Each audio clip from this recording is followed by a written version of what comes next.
Hey everybody, Keith here with you, Arlen Studios, on a very cold morning in outside of Jefferson, Texas, on Caddo Lake at the shop.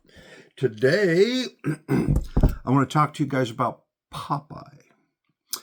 Popeye came to me, oh my goodness gracious, years ago. I was in the Army, and we were dinking around, and I had a round marble that looked like an eyeball, I guess, and excuse me, took a ping pong ball and cut that up to create a little cup. And I think I had some latex or something and some glue, and I took some cordage and glued it all together, and I made my first Popeye. And I used to do it, for fun in the chow hall or whatever. And so that was something that I had just made up because I was bored and like to make up little things. And then over the years, it kind of, I modified it and so forth, got into special effects and all that neat stuff. And now we have the version that we have today.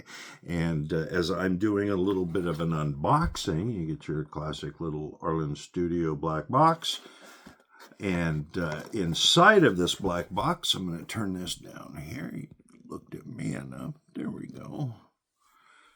Make sure I get you everywhere. Get everywhere in here. Okay, so inside of your little black box, you're going to get a few little items. You're going to get this, and this, and of course this tutorial. Here is your little box that has your Popeye gimmick in it. And originally, when I released Popeye, it looked like this.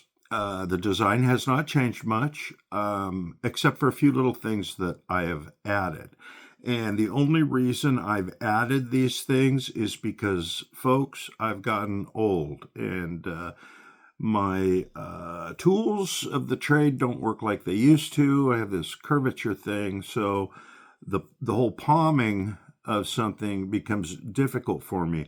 And it's not because of the curvature. I guess it's my hands are numb. They've gone completely numb because of this Dupuytren's contracture that I have. So at 61, it's something you want to be aware of. I know it's a hereditary thing. It's a gene thing. But as you get older, just be aware that sometimes you're going to have some issues with things that you've come to rely on for so many years. So yeah, as a close-up magician, that's the one disorder you certainly want to try to avoid if you can. So here's your Popeye, and this is how it originally came. Now I have included, and this was always covered in the Popeye instructions back in the old days. And Popeye I released in late 1991, I think, through Murphy's Magic. And they were a big hit, instant sellout. Everybody loved them.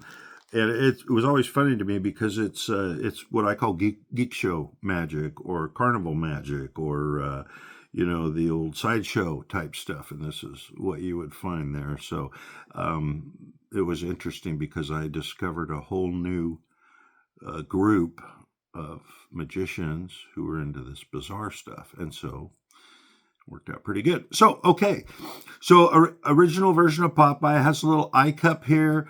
The cup is formed to be able to fit over your eye. Okay, do not put this cup inside or under your eyelids or inside of your eye in any way, shape, or form. Okay?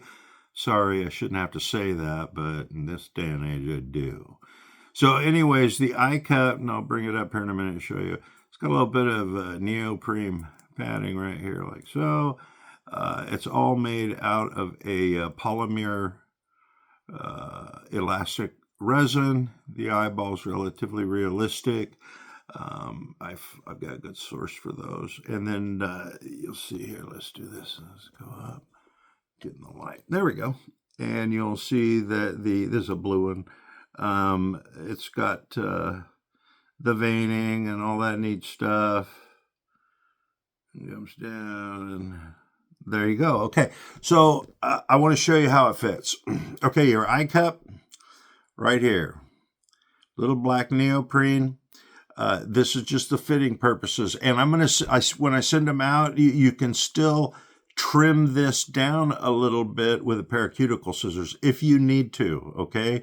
Should work just fine. If you're lucky enough like me to be so old and have these awesome baggy eyes, this actually works perfect, because as you come up, you could just kind of do that kind of a deal.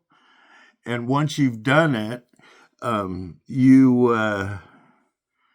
you're kind of over the top of it, so to speak. Now, a lot of people think that this is all about making it look like this eyeball is coming out of your eye. And in point of fact, it really is, but there's no pulling going on here. There's only pushing. So if you're doing this and you're pushing back, and this optical nerve thingy or whatever is strong enough so you can, push it back. Now, it's meant to be a quick flash. You don't want to give your spectator a lot of time to be like, scrutinizing or whatever, though it is pretty scrutable. And again, once you get it up in there, if I come in a little close, it gives the impression, especially with all of this, you're doing this, like, holy shit, that looks like a void there, and he really did pop his eye out. And then, using two hands, the old method was to come in and go, oh my goodness gracious, and you're going to go out and they're thinking you still got this thing, and you come up like so, and you maybe can do a little misdirection where it's like, oh goodness gracious, and it's gone. And my hands used to work very well, and I could do that when I was a younger man. Just do and I could come in. I'm going to show you here. I used to do this, and I still can do this part pretty well. See, if I do that, twirl it around a little bit to where the eye cup is, and then in the crotch of my thumb right here, I can just kind of palm it. That way it leaves me perfect for when I'm coming up to my eye, okay? You'll see that cup, hope you can see that, is in line perfectly to where when I come up and go, oh my gosh, I think I have something in my eye, you can set it. And if you need to do, time to get all your fatty tissue, like I said, if you're old and lucky, around it, then you've got plenty of time to do that. But really what you're doing is you're just coming up and pushing like that, and you're holding the whole deal, and there you go. And then you come in again under the guise of, and you can like do a little deal like it looks like you've dropped it, but you're still here. So you come in again and like, oh, and they're thinking, oh God, this guy did this. If you're sitting at a table or whatever, you can lap this part as it comes away.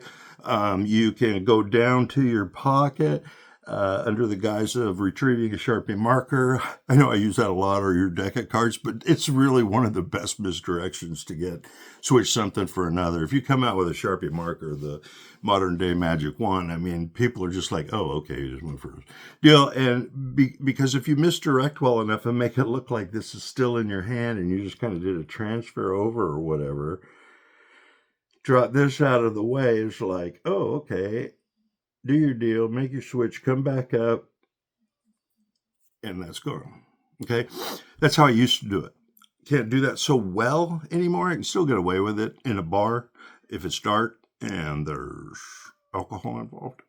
Anyways, so originally I also had in the instructions, so I didn't include the setup for it, said, listen, if you have a hard time with misdirection with the hands and all that kind of stuff, that's not a problem. Get yourself a reel.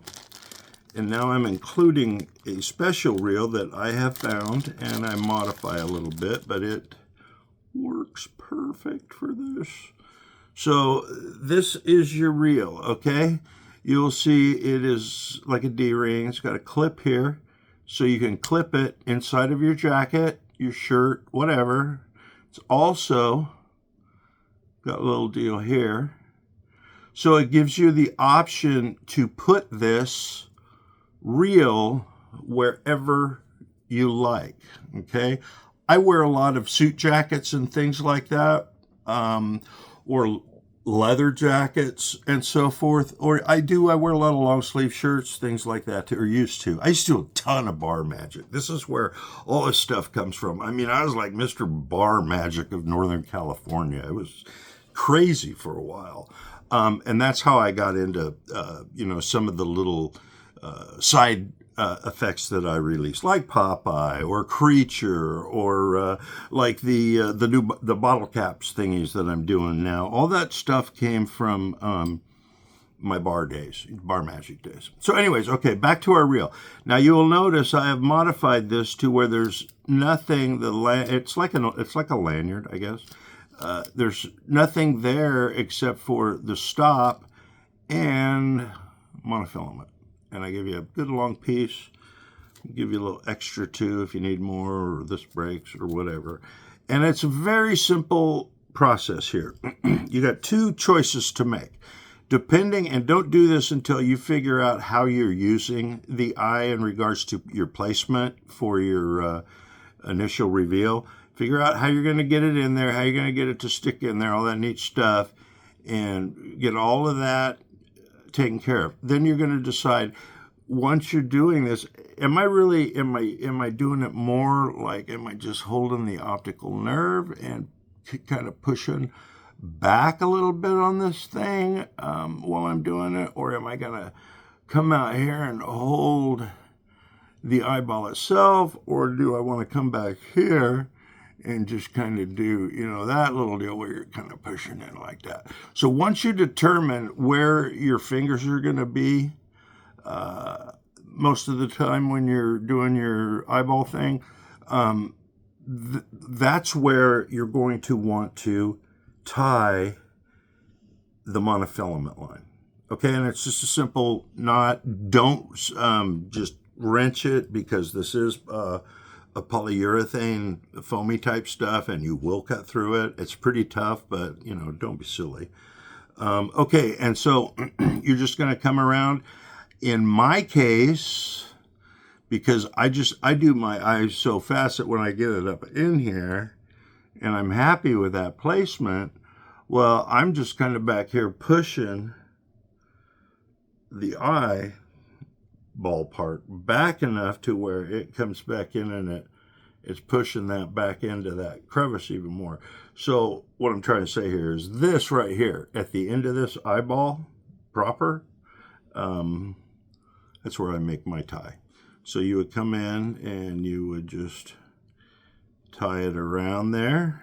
I'm not going to tie it for real. And then give it a good couple of knots. And now you've got this end. You can put it up your sleeve. You can put it inside of your coat and hook it up. You can put it down at your waist, and so when your shirt's untucked, over it and hiding it. There's you can do the old around your pocket thing, like you're going to reach back and whatever, because you've got now enough line, okay, to cause this. You have to do some measuring and so forth.